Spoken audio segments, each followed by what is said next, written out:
स्वागत है आपका हमारे चैनल वेल्थ क्रिएटर में। दोस्तों आज हम बात करने वाले हैं KRBL लिमिटेड के बारे में। दोस्तों जैसे कि दोस्तों आप जानते हैं कि आज स्टॉक बहुत बुरी तरीके से टूटा है, 7% के अप्रोक्सीमेटली स्टॉक टूटा है और कई दिनों से टूट भी रहा है। तो आज इसी चीज़ के पीछे बात करेंगे, आखिर रीजंस क्या हैं, आगे टूटता रहेगा या नहीं टूटता रहेगा, लेवल एंड टारगेट क्या है, फंडामेंटल और टेक्निकल एनालिसिस भी चेक करेंगे दोस्तों। और ये भी दिखेंगे कि ये लॉन्ग टर्म के लिए सही है या नहीं है, इसको आगे रखें पोर्टफोलियो के अंदर या नहीं। ठीक है, इन सब चीज़ों के ऊपर बात करेंगे। लेकिन उससे पहले दोस्तों कहना चाहूँगा, प्लीज़ चैनल को अगर अभी तक सब्सक्राइब नहीं किया है तो प्लीज़ सब्सक्राइब जरूर कर लीजिएगा ताकि आने वाली वीडियो नोटिफिकेशन आपको मिलती रहे। तो चलिए दोस्तों शुरू करते हैं। तो दोस्तों KRBL के बारे में बताता चलूँ कि देखो, ये बासमती राइस प्रोड्यूसर है। ठीक है, इंडिया गेट बासमती राइस करके जो चावल आता है वो इसका ही है और ये इंडिया में ही नहीं बाहर भी कंट्रीज़ में सप्लाई करता है। ठीक है, इसी के साथ दोस्तों इसकी मार्केट कैप की बात करूँ तो इसकी है 4554 करोड़ की। करंट प्राइस चल रहा है 193 का। एक साल के अंदर हाई लगा दिया था 340 का, इस पैंडमिक में ही। ठीक है, 340 का हाई लगा दिया था और लो लगाया था 91.2 का। स्टॉक का PS 7.98, ROC 20.9%, ROE 19.1%, book value 145 rupees. ठीक है, अब यहाँ देख सकते हैं आप बुक वैल्यू के आसपास ही चल रहा है 193 145। ठीक है, डिविडेंड यहाँ पे 1.45% की और फेस वैल्यू 1 रुपीज़ की दोस्तों, क्योंकि स्टॉक स्प्लिट हो चुका था 1:10 में 2010 में। ठीक है दोस्तों, मैं हमेशा रिकमेंड करता हूँ कि जो ROC होती है और ROE होती है वो आपको यहाँ पे 30% के आसपास मिलनी चाहिए, 30% के ऊपर मिलनी चाहिए तो बेहतरीन मानी जाती है, एक्सीलेंट मानी जाती है। लेकिन यहाँ पे ROC मिल रही है आपको 20.9% और 19.1%, यानी कि 20% के आसपास मिल रही है। तो दोस्तों एक गुड कैटेगरी के अंदर स्टॉक रखा जाएगा, यानी कि स्टॉक कि जो ROC है और ROE है वो ठीक है, कोई बहुत ज़्यादा बुरी भी नहीं है और कोई बहुत ज़्यादा अच्छी भी नहीं है। लेकिन मैं हमेशा ये भी रिकमेंड करता हूँ कि अगर आपको ROC और ROE 15% के आसपास मिल जाए, 15% 20% के आसपास मिले तो उसके साथ आपको डिविडेंड यील्ड मिलनी चाहिए 1% से अबव। 1% से अबव डिविडेंड यील्ड यहाँ पे मिलनी चाहिए। तो देख सकते हैं यहाँ पे 1.45 की डिविडेंड यील्ड यहाँ पे हमें मिल रही है। तो ऑलमोस्ट यहाँ पे देख सकते हैं कि स्टॉक का जो यहाँ पे नंबर शो हो रहे हैं वो तो पोर्टफोलियो में ऐड करने के लिए ठीक दिख रहे हैं कि बिल्कुल भाई बिल्कुल ठीक है। ठीक है, अब आगे इसका फ्यूचर भी देखेंगे, भाई फ्यूचर कैसा है उसके ऊपर भी बात करेंगे। उसके बाद दोस्तों इसकी सेल्स वगैरह चेक कर लेते हैं। दोस्तों इसके रिजल्ट आ चुके हैं, इसका रिजल्ट आज ही आया था, 9 घंटे अप्रॉक्सीमेटली सुबह के टाइम इसका रिजल्ट आ गया था। तो यहाँ पे इसने जो शो किए हैं नंबर्स, तो यहाँ पे देखते हैं तो उसकी सेल्स हुई है 1121 की यहाँ पे सेल्स हुई है यहाँ पर इसकी, यानी कि 1121 करोड़ की यहाँ पे सेल्स हुई है, जो कि पिछले क्वार्टर में 1133 करोड़ की थी। यानी कि यहाँ पे क्वार्टर ऑन क्वार्टर बेसिस यहाँ पे गिरावट नज़र आई है। यहाँ पे आप देख सकते हैं साफ साफ गिरावट है सेल्स के अंदर। और उसी के साथ दोस्तों अगर मैं ईयर ऑन ईयर बात करूँ तो ईयर ऑन ईयर पे यहाँ पे 1329 करोड़ की सेल्स हुई थी पिछले साल दिसंबर 2019 में, जो कि अब की बार 1121 करोड़ की हुई। तो यानी कि यहाँ पे देखिए ईयर ऑन ईयर तो गिरावट है, साथ में क्वार्टर ऑन क्वार्टर भी गिरावट है। यानी कि स्टॉक की कंपनी जो सेल्स गिरी हैं उसका ही इम्पैक्ट कहीं ना कहीं रिजल्ट की वजह से ही स्टॉक के ऊपर देखने को मिला है, स्टॉक के ऊपर प्रेशर भी इसी वजह से देखने को मिला है यहाँ पे। उसके साथ दोस्तों ऑपरेटिंग प्रॉफिट की बात करूँ, ऑपरेटिंग प्रॉफिट देखिए पिछले क्वार्टर के मुकाबले यहाँ पे कम हुआ है। पहले 221 करोड़ का था, उसके बाद 200 करोड़ का ऑपरेटिंग प्रॉफिट हुआ है, जो कि पिछले साल 239 करोड़ का था। तो जिस तरह से सेल्स में गिरावट आई उसी तरह से भाई प्रॉफिट में भी ऑब्वियस है, ऑपरेटिंग प्रॉफिट में भी गिरावट यहाँ पे आएगी। ठीक है, उसके साथ दोस्तों यहाँ पे मैं बात करूँ प्रॉफिट बिफोर टैक्स के, देखते हैं प्रॉफिट बिफोर टैक्स भी यहाँ पे 194 करोड़ का हुआ, जो कि पिछले क्वार्टर में 202 करोड़ का था। ठीक है, और उससे पहले बात करें तो देखते हैं 211 करोड़ का था, जो कि 194 करोड़ का हुआ। तो यानी कि हर जगह आप अगर देखना चाहो प्रॉफिट हो, क्योंकि सेल्स में देखो ये तो ऑब्वियस सी बात है, अगर सेल्स में गिरावट आएगी तो प्रॉफिट में गिरावट आएगी। ठीक है, तो उसी हिसाब से यहाँ पे हमें इसके नंबर्स में गिरावट देखने को मिली है। 150 करोड़ का क्वार्टर 2 में प्रॉफिट था, जो कि क्वार्टर 3 में 145 करोड़ का हो गया। ठीक है, पिछले साल 159 करोड़ का था। तो यहाँ पे आप देखते हैं नंबर किस तरह से यहाँ पे गिरते हुए नजर आए हैं। तो ये इम्पैक्ट ही स्टॉक के ऊपर पड़ रहा था। ठीक है, और कहीं ना कहीं अगर किसी कंपनी का रिजल्ट ख़राब आने वाला होता है तो उसके ऊपर उसकी जो मतलब उसकी हालत पता चल जाती है पहले से स्टॉक ना थोड़ा सा रिएक्ट करना शुरू कर देता है। अब चाहे आप उसको इनसाइड ट्रेडिंग बोलो या कुछ भी बोलो, कहीं ना कहीं से बड़े बड़े लोगों या कुछ भी है उनको इनसाइड न्यूज़ मिल ही जाती है कि भाई कंपनी का जो नंबर है इस तरह से है, तो स्टॉक ना 1-2 दिन पहले ही रिएक्ट करना शुरू कर देता है। जो रिएक्ट ना करे स्टॉक, वो कंपनी बहुत बेहतरीन भाई उसकी न्यूज़ लीक नहीं हुई। लेकिन कई कंपनीज़ की न्यूज़ वगैरह लीक हो जाती है। देखो मेरे पास कोई प्रूफ तो नहीं है कि भाई न्यूज़ वगैरह लीक होती है, लेकिन मैं एक जनरली बता रहा हूँ, ठीक है, कि भाई ऐसा होता है। कई बार मैंने देखा है, ऐसा खुद देखा है कि कोई स्टॉक अगर गिर रहा है बहुत बुरी तरीके से 1-2 दिन से, तो उसका 2 दिन बाद रिजल्ट आएगा, रिजल्ट भी ख़राब ही आएगा, जिस हिसाब से वो रिएक्ट पहले ही करना शुरू कर देता है 1-2 दिन पहले। तो ऐसा मेरे को लगता है, कोई मेरे पास प्रूफ वगैरह नहीं है। कभी आप बोलो भाई आप कहाँ से बोल रहे हो, तो जनरली बात कर रहा हूँ। इसी के साथ दोस्तों मैं यहाँ पे बात करूँ इसकी बैलेंस शीट के, देखते हैं बैलेंस शीट में यहाँ पे जो रिजर्व पड़ा हुआ कंपनी वो पड़ा हुआ है 3,386 करोड़ का। बोरोइंग है 167 करोड़ की। तो भाई ये इसकी बैलेंस शीट तो हमें सही दिखाई दे रही है। कैसे, यहाँ देख सकते हो आप, इसकी रिजर्व जो है वो बढ़ता हुआ दिखाई दिया, 31 से 33 हुआ, और बोरोइंग इसकी 572 से 167 हो गई। तो यानी कि डेब्ट गिर रहा है और रिजर्व बढ़ रहा है। तो एक ये भी एक पॉजिटिव इम्पैक्ट है भाई। रिजल्ट तो देखो दोस्तों खराब आया है, पर यहाँ पे बैलेंस शीट सही दिखाई दे रही है। इसी के साथ दोस्तों शेयर होल्डिंग पैटर्न की बात करें, शेयर होल्डिंग पैटर्न में देखते हैं प्रमोटर्स के पास ऑलमोस्ट कांस्टेंट यहाँ पे इनकी होल्डिंग है 59.46 की। एफआईआई की दोस्तों इसने यहाँ पे थोड़ी सी गिरावट में है 6.447%, 7.2%। एफआई यहाँ से एग्जिट होते हुए नजर आ रहे हैं धीरे धीरे, ठीक है। सबसे ज़्यादा एक्टिव इन्वेस्टर एफआईआई को माना जाता है, ठीक है। और डीआईआई म्यूचुअल फंड्स की बात करें तो म्यूचुअल फंड्स ने भी यहाँ पे अपनी होल्डिंग थोड़ी सी कम की है, 1.9 से 1.75 की है, ठीक है। यहाँ पे गवर्नमेंट की भी कुछ परसेंट होल्डिंग है, वो तो कांस्टेंट है।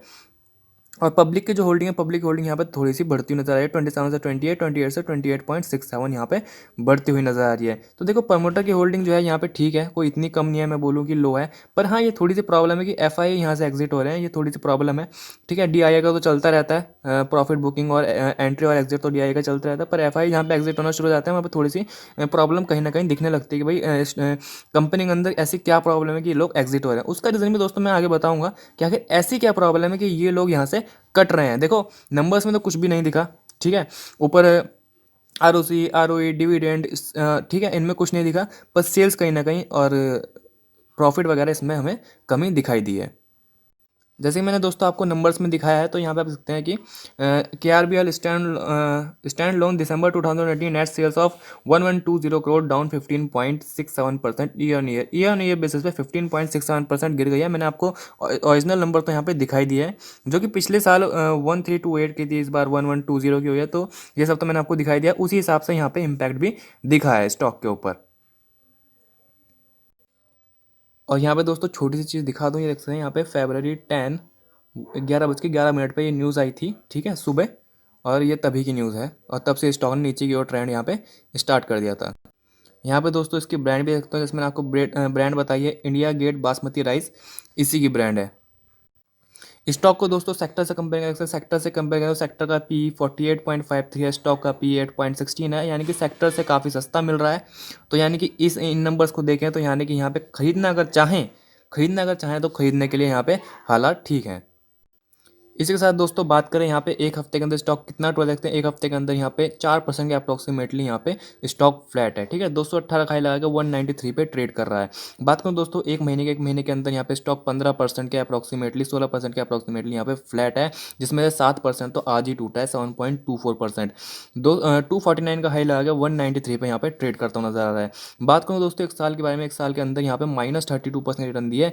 हर स्टॉक भाग चुका है, कई कंपनियां तो डबल दे चुके हैं यहाँ से रिटर्न, ठीक है। और निफ्टी तो 7,500 से आज देख सकते हो आप 15-15,500 पे ट्रेड कर रहा है, ठीक है। तो इन सब चीज़ों को देखते हो भाई, ऑल टाइम हाई पे मार्केट है, उसके बावजूद भी यहाँ पे -32% रिटर्न है, ठीक है। तो यानी कि कंपनी काफ़ी नीचे यहाँ पे हमें मिल रही है। बात करूँ दोस्तों 5 साल की, तो 5 साल में ऑलमोस्ट फ्लैट है, जहाँ पे आज से 5 साल पहले स्टॉक था वहीं पे आज खड़ा हुआ दिखाई दे रहा है। 5 साल के अंदर इसने हाई लगा दिया था 675 रुपये का, पर इस वक्त 193 का यहाँ पे ट्रेड करता हुआ नजर आ रहा है। तो ऑलमोस्ट यहाँ पे आप देखो तो आपको काफ़ी हाई से यहाँ पे इस जगह पे ये स्टॉक मिल रहा है। दोस्तों अब आ गए हम चार्ट पे, और यहाँ पे आप देख सकते हैं कि जब पैंडमिक आया उस वक्त जब मार्केट टूटी तो स्टॉक यहाँ पे 90 रुपीज़ तक चला गया था।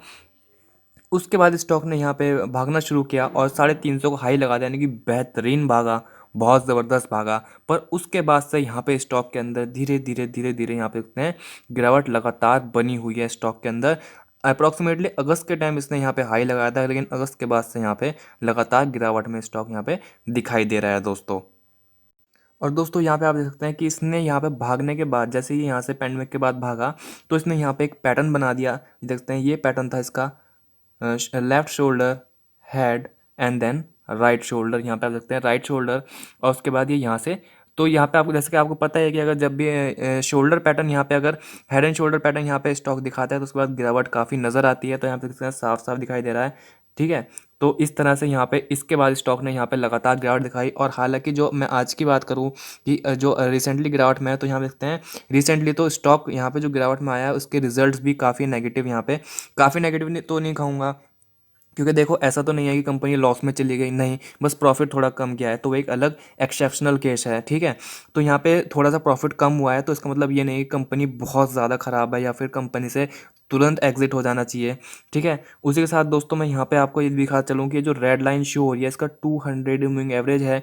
ठीक है, और मैं हमेशा रिकमेंड करता हूँ कि अगर कोई भी कंपनी आपने खरीदनी है, ठीक है, कोई आपको कंपनी बहुत अच्छी लग रही है, भाई फ्यूचर ग्रोथ बहुत अच्छी है, मैंने इसको खरीदना है, तो कोशिश करो कि 200 एवरेज के पास ही खरीदो। ठीक है, हालांकि अगर वो कंपनी ऊपर भी ट्रेड कर रही हो, आपको लगता है कि भाई अब नीचे नहीं आएगी, तब भी आप सिर्फ कुछ क्वांटिटी खरीदो, सिर्फ अपनी तसल्ली के लिए। बाकी जो भी आपने क्वांटिटी खरीदनी है, टोटल क्वांटिटी खरीदनी है, वो 200 मूविंग एवरेज के आसपास ही खरीदना, क्योंकि 200 मूविंग एवरेज यहाँ पे इक्विलिब्रियम की तरह काम करता है। और देख सकते हैं यहाँ पे इस वक्त 200 मूविंग एवरेज निकल के आता है 248 रुपीज़ का स्टॉक का, और ये स्टॉक इस वक्त 194 पर यहाँ पे ट्रेड कर रहा है, यानी कि यहाँ पे अपने 200 मूविंग एवरेज से काफ़ी नीचे ट्रेड करता हुआ नजर आएगा, जो कि एक अच्छा सिग्नल है, अच्छी चीज़ है। ठीक है, अगर यहाँ पे जो भी लोग यहाँ पे पोजीशन बना सकते हैं उनके लिए। उसके साथ दोस्तों यहाँ पे आरएसआई की बात करें, इसके आरएसआई यहाँ पे 31.89 यहाँ पे शो हो रही है। ठीक है, तो यानी कि स्टॉक यहाँ पे अगर 30 से नीचे जाता है तो ओवरसोल्ड कैटेगरी की तरफ यहाँ पे एंटर करता हुआ नजर आएगा। ठीक है, फिलहाल जो दोस्तों यहाँ पे हालात बने सकते हैं, यहाँ पे काफ़ी बड़ी यहाँ पे बेरिश कैंडल दिखाई दी है, देख सकते हैं जो आज की कैंडल बनी है 7% की, काफ़ी ज़्यादा बेरिश कैंडल दिखाई दी है, तो हो सकता है ये कल आपकी गिरावट कंटिन्यू रहे। ठीक है, कल भी ये गिरावट यहाँ पे कंटिन्यू दे सकती है, उसके बाद भले ही यहाँ से स्टॉक ट्रेंड बदल सकता है। ठीक है, लेकिन फिलहाल के लिए अगर मैं कल की बात करूँ तो यहाँ पे गिरावट नज़र आ सकती है। ठीक है दोस्तों, अगर आप इस स्टॉक को खरीद रखा है ऑलरेडी हाई पे, ठीक है, हाई मतलब ऐसा तो है नहीं कि भाई 350 खरीदा होगा, रिसेंटली यहीं पे खरीदा होगा आपने ज़्यादा ज़्यादा 275 पर या जहाँ पे भी, तो मैं आपको कहना चाहूँगा देखो फिलहाल आप इसमें थोड़ा सा एवरेज कर लो। अगर आपने यहाँ पे खरीदा है, यहाँ पे जहाँ पे भी खरीदा है, अगर हाई पे खरीद रखा है 10-20% का आपको लॉस हो रहा है, तो यहाँ पे थोड़ा सा स्टॉक को एवरेज कर लो। इसके गिर और ज़्यादा गिरने के बाद थोड़ा सा और यहाँ पे मेरे को कलेक्शन दिखाई दे रही है स्टॉक के अंदर, जैसे थोड़ा सा और टूटता है यहाँ पे 5-6% अप्रॉक्सीमेटली, उसके बाद आप यहाँ पे एवरेज कर सकते हो। थोड़ा सा एवरेज करने के बाद जो आपका यहाँ पे एवरेज आएगा, मान लो एवरेज आपका ये निकल के आता है 240 का, ठीक है, या 220 का एवरेज निकल के आता है, तो जब ये कंपनी आपको 10-20% यहाँ पे रिटर्न देने लगेगी, भले ही साल में दे, 6 महीने में दे, 1 महीने में दे, जैसे ही आपको 10-20% रिटर्न देगी तो आप तब एग्जिट हो सकते हो, तब प्रॉफिट बुकिंग कर सकते हो। ठीक है, लेकिन अगर आपने अभी तक पोजीशन नहीं बनाई और पोजीशन बनाने की सोच रहे हो, आपको लग रहा है कि कंपनी अच्छी है, तो यहाँ पे आप पोजीशन बना सकते हो। ठीक है, लेकिन यही कहना चाहूँगा कि बहुत ज़्यादा लॉन्ग टर्म मत रखना।